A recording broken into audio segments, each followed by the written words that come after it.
the first movement of Antonin Dvorak's 22nd opus, the Serenade for Strings from the English Chamber Orchestra and James Judd. I play this in honor of the unveiling of the Manitoba Chamber Orchestra's 2016-17 season. That was the first hint I've dropped. The very first one. That 22nd opus will be on this season. I am a huge fan of the MCO. They are known for programming unparalleled diversity. They explore the sonic space between the orchestral grandeur and the intimacy of the salon at Westminster United Church, one of the most stunning venues in Winnipeg, really, inviting globally seasoned artists and new and aspiring and upcoming burning stars. They perform repertoire from the last 400 years while commissioning new work after new work from Canadian and international composers. The MCO truly is a standard bearer when it comes to Canadian chamber orchestras. And to introduce this exciting new 2016-17 MCO season is Managing Director Vicki Young. Welcome to the studio. Thank you. Oh my gosh. I forgot to turn your mic. Say that again. Oh, even better.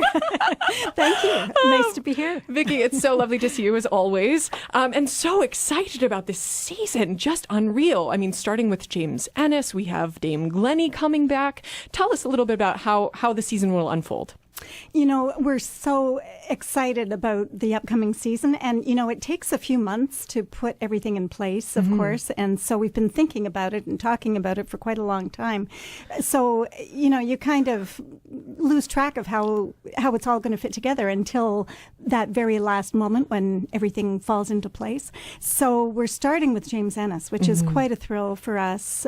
He's going to be here in recital in May this season. And it's already sold out. The evening performance is already sold out. And we thought, you know, 4 months later, is it too soon to have him back? But we don't think so, because he's going to be doing a play conduct. And I think it'll be a different angle. You know, it'll be a different side of James. I was so excited to see that. So, I mean, you see that often. I mean, Jean Lemon has done that with Tafelmusik for ages and ages, led from the violin. But you don't often see that here with the MCO because we have brilliant conductors coming in. But how rare of an opportunity is it to see James Ehnes conducting from his bow? Well, you know, and we try to choose repertoire so that he will have time. You know, we try to mix and match. So there may be some repertoire that is more familiar and some that maybe is a little bit less familiar. So I think it'll be interesting for the audience. Right. We've got the Opus 61 Violin Concerto of Beethoven, as well as Elgar's String Serenade that Chris Wolf actually just played earlier today on Intermezzo.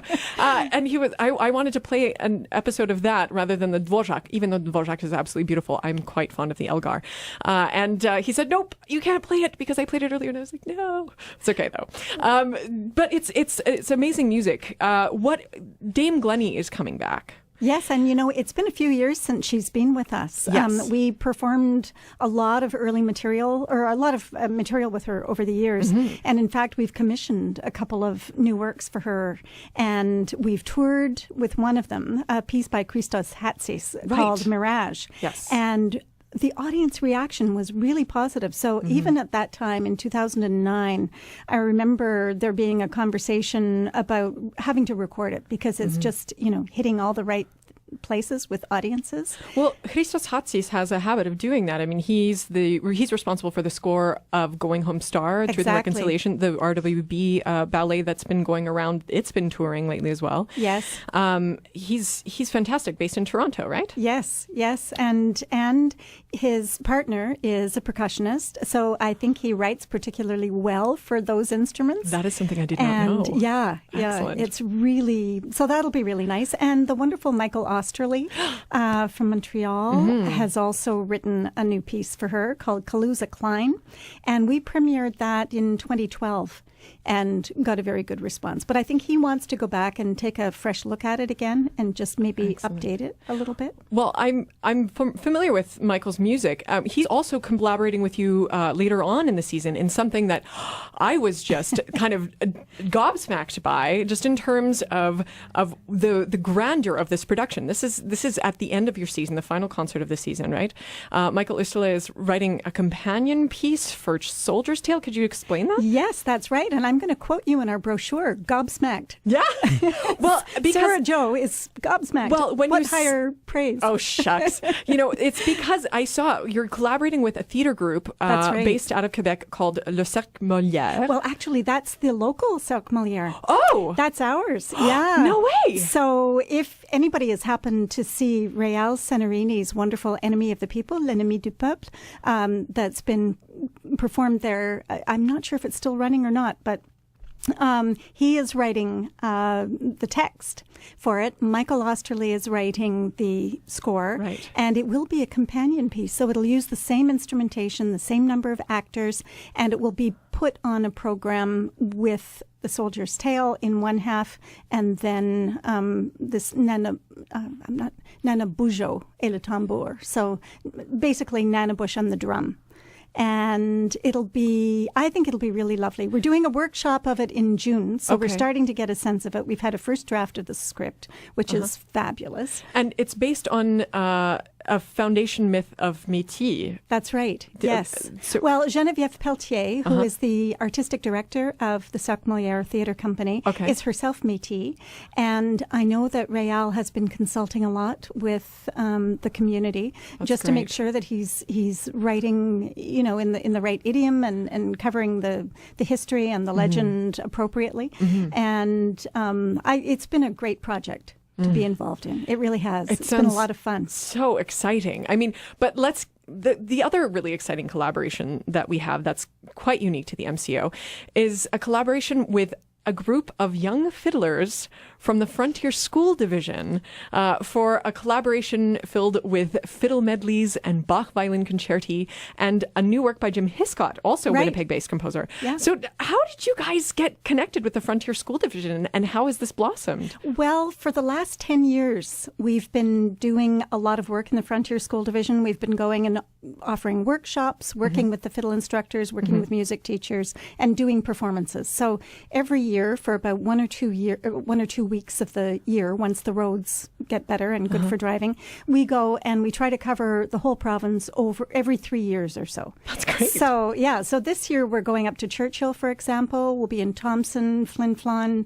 the Paw, Cranberry Portage, and another place that I just can't think of at the moment. And so we've got to know a lot of these young fiddle players really well. So we thought, let's have them come down and just amaze our audience too. That's fantastic. We had them come down years ago, and they did a pre-concert recital for our audience just before James Ehnes did the Four Seasons. Oh. So we invited these young fiddlers to stay for that too, and it was a really neat thing for them too, I hope. So sure. The idea is to have them right in the concert, part of the concert. And Carl Stobie is going to do another play conduct, basically. He'll be leading from the concertmaster's chair, and we'll have the fiddlers do a little medley of what they do best, and we'll have some Bach, as you said. And Jim Hiscott is just such a trooper. He's really game, and he writes a lot in the folk style, doesn't he? And so I think we'll see some really interesting things come out there. Oh, so excited. We're going to talk about one more Winnipeg kind of connection in the season, and then we're going to have a little bit of music. But before we go to that music, our holiday MCO concert, the 7th of December, Andriana Tuchman, who some of you may have just heard this past weekend singing both Carmina Burana and Larisa Kuzmenko's new premiere, just this on Friday and Saturday with the WSO. She is an exceptional vocalist. Tell us what we can hear from her on this December concert. Well, we've paired Andriana with a conductor with whom she's actually worked in the past, I understand, Mark Morash, who was a Canadian who's been really active with the San Francisco Opera Center.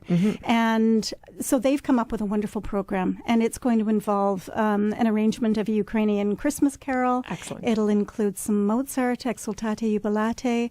Yeah. And there are some little surprises in there too. Excellent. Can't wait for it. So another soprano that we are going to have in town, another Canadian. How do we have so many amazing Canadian sopranos? I don't even understand. But we are going to have also Misha Berger-Gossman here this season, which was another big reveal. And in honor of that, I would love to play a little bit of the MCO with Misha Berger-Gossman.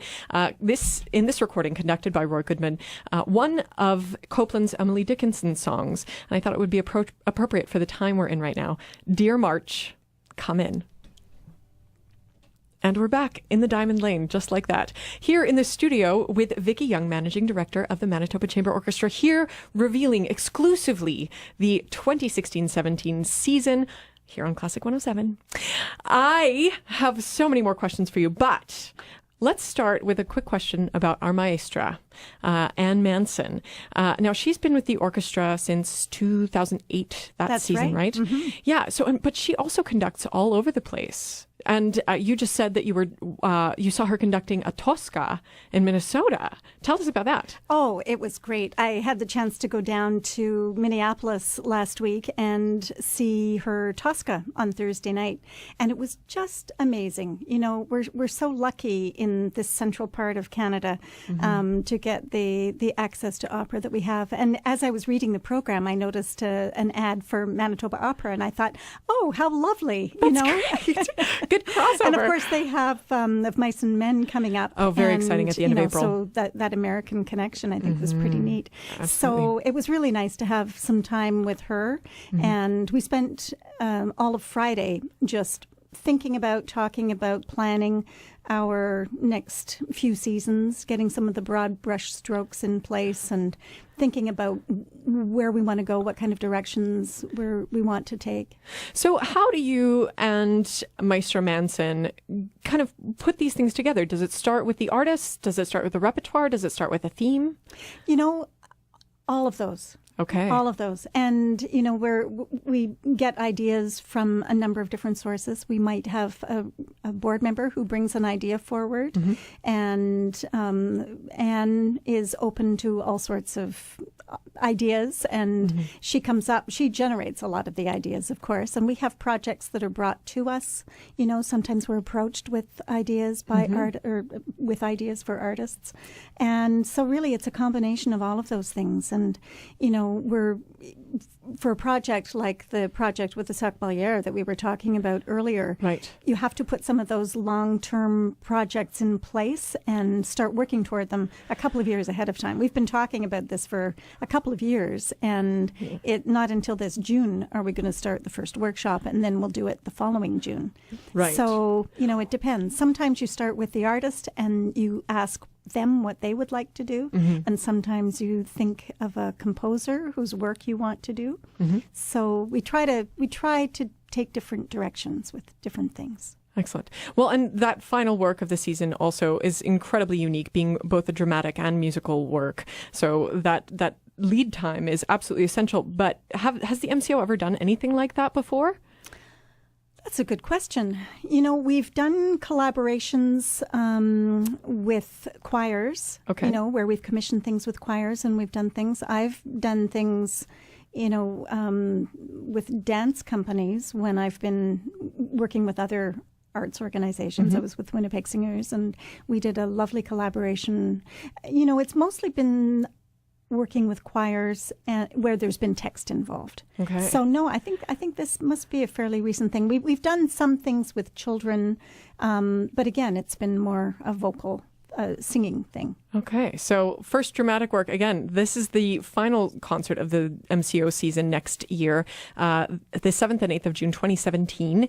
Michael Osterle and Rial Senerini with Le Cercle Molière collaborating for this magical pairing of Stravinsky's Soldier's Tale and this brand new mythical Métis work that is being penned and rehearsed. Yeah, this is very exciting. That's so exciting. So let's talk about the rest of the season really quickly. Let's just little touchstones.